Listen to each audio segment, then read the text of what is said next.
Hey, this is Nick with Obsessed Garage and welcome to OG Academy. The PF22 is an excellent foam cannon, not only because of its foaming ability, but also because of its durability.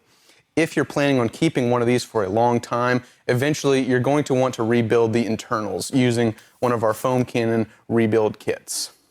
You'll know it's time to do a rebuild if you're experiencing lackluster foam or leaks out of the foam cannon head. So let's get right into rebuilding this foam cannon. So before we can rebuild anything, first we'll need to fully disassemble the foam cannon head. Right in front of me I have all the tools you'll need, and I'll go through those right now. Depending on the plug, you'll need a 14 or 17 and an 18 millimeter wrench, a small and large flathead screwdriver, some Teflon tape, some Allen keys, the foam cannon rebuild kit, and an additional thing that you don't need but might want to consider is the stainless steel screw that goes in the head of the foam cannon, in case yours is old and kind of rusty. So first step is to remove the nozzle from the foam cannon housing. I'm actually going to set the bottle aside for now since we won't actually need it for this rebuild. So let's jump into the disassembly first, starting with removing this plastic nozzle on the front. You'll see that there's a small stainless steel pin right here, so that will be the first thing we need to remove. I'm going to take a 2.5 millimeter Allen key and then place it in the hole on the bottom. I can then use the table to push up against the pin and push that pin out. Do know that it can be really stubborn and difficult to get that pin out, so you might need to bang it against the table a little bit. The rebuild kit does come with another one of these pins, so technically you could discard it now, but I wouldn't recommend doing that just in case you have any issues or problems. So we're going to set that to the side.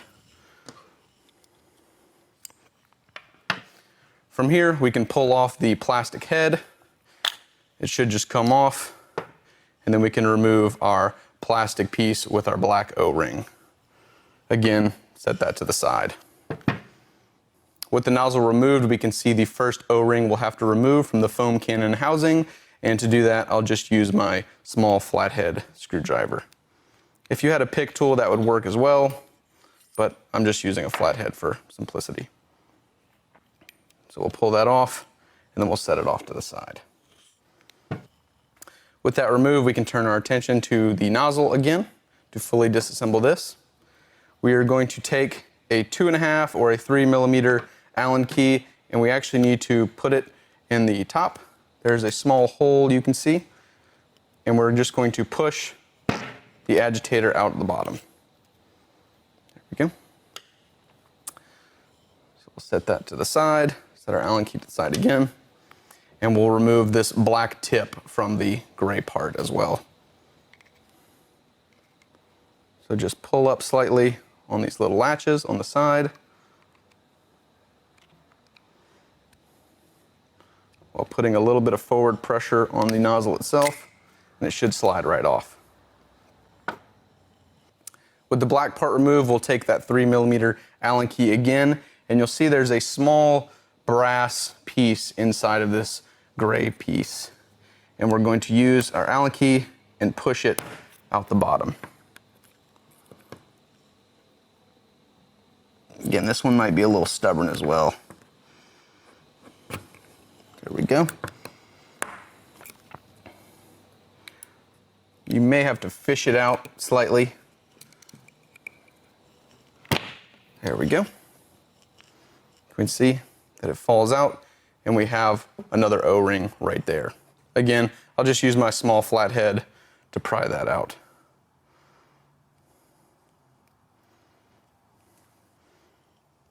We'll set that to the side, and we'll set our brass piece to the side as well.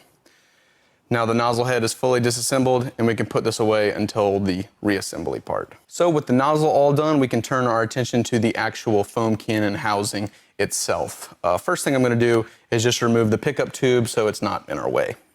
Now we can turn our attention to the adjustment knob at the top. To remove this, we'll take our 3 millimeter Allen key, and we'll just loosen it. This shouldn't be tight at all, and it should just come right out. If you've had your PF22 for a long time, this screw might actually be rusty. They've since changed it to a new stainless version that is available in our store. So if yours isn't looking too good, I'd recommend picking up another one and replace it while you're doing your rebuild. We're just going to pull our cap off, should come right off. After the cap is off, we can take this plastic piece off as well. It's not in our way and there's no O-rings under it. I just think if you're disassembling it, you might as well go all the way. So there's a small tab inside. We can pull that back out and then it'll just pull right off the top. Now we can turn our attention to the actual internals, and you can see that there is a small snap ring inside of this piece. You could use your snap ring pliers for this. I prefer to just use a pick tool, or in this case, a small flathead screwdriver. And we're just going to carefully pop that snap ring out, and I can remove it the rest of the way with my fingers. And we can turn our attention to the internals of the adjustment knob. This should just unscrew with your fingers, and we can find our last O-ring right there on the end of it. Again, I'm just going to take my flathead screwdriver and pick this off.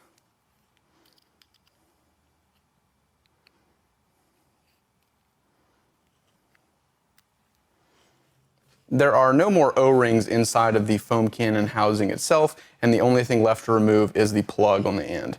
This isn't necessary for the foam cannon rebuild, but I think it's something you'll want to do if you want to get in and fully clean out your foam cannon head. To do this, I will take my 18mm wrench and put it on the housing of the foam cannon itself. And then I will take the appropriate wrench for the plug and take it off as well. We thought we had a Mosmatic plug on this at the start of the video, but we have since realized that it is an MTM plug, so that will need a 14mm wrench.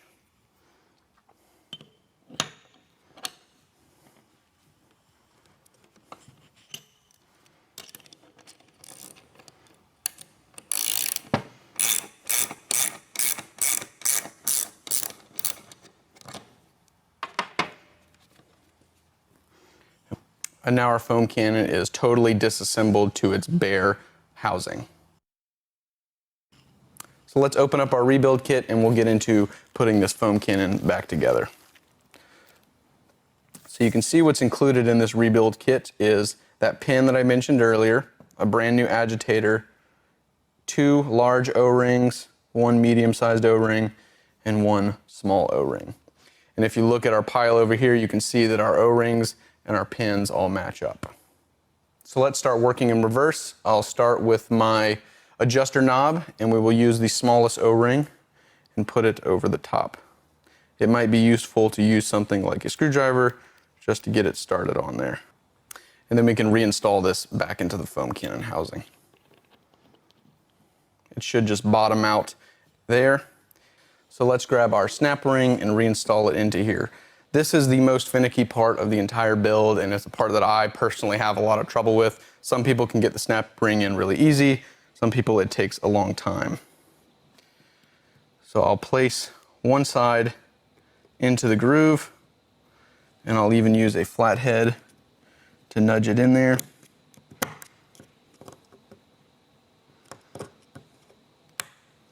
And then I'll take my snap ring pliers and get it the rest of the way in there.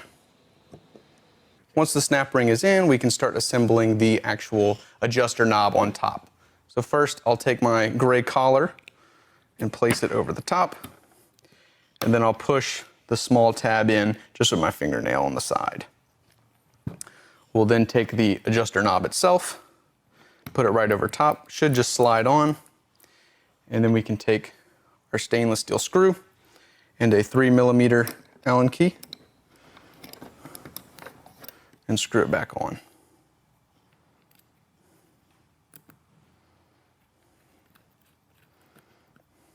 You don't need to torque this down very much at all. Just snug it up and it should be good. So with that done, we can take one of our bigger O-rings and we'll put it on the nozzle portion like we did at the start. Just put this one on and it should roll right into place. We will take our small brass piece that we removed from the gray portion of the nozzle earlier and apply the medium-sized O-ring. Again, should just fit right on. Now that we have our O-ring applied, we can take this small brass piece and put it back into the gray portion of the nozzle that we removed earlier. Do know that there's a small silver piece inside of here that can come out. I've rebuilt a couple of these foam cannons and I've never had it come out, but it can happen. If it does, it should just push right back into place. So we'll take this and we'll put O-ring side down into the back of the nozzle. You can then use your finger and just set it into place. It should push in fairly snug. And then I'll take a screwdriver and just set it in there all the way. So then we'll take our new agitator and just drop it in the back. You might have to jiggle it around a little bit to get it to set properly, but then we can take our finger, get it started, and then again I'll take my screwdriver and push it all the way in there. You'll know it's fully in there once it's seated up against the end of the nozzle and you can't push it any further. From here, we'll take the black portion of the nozzle and just simply place it over top and push it on until it snaps. These two tabs on the side will actually clip in and prevent it from coming off. From here, we will take our foam cannon housing back and our final large O-ring and this white piece that we removed earlier. You'll place the O-ring over the white piece and then insert that into the foam cannon housing. We can then take our nozzle and slide it over the top. This should go on fairly easy. You should feel a small click when you push it on, but do know that there is an O-ring in there, so if it's giving you any resistance, pull it off, make sure the O-ring is set properly, and then try again. With the nozzle on, we can take our new stainless steel dowel and place it into the hole.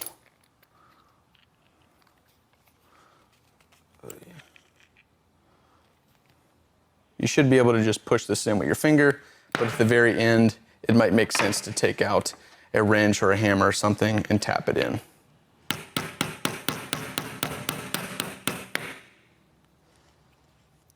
Once the dowel is fully installed, you should be able to rotate the housing freely and adjust the tip as well. We can reapply our pickup tube and turn our attention to the plug. This is another common point of leaking in a foam cannon, so with it out, I would just remove the Teflon tape, reapply it, clean it if needed, and then we can reinstall it. I would recommend doing 5 to 7 wraps of Teflon tape, being sure to get none over the orifice itself.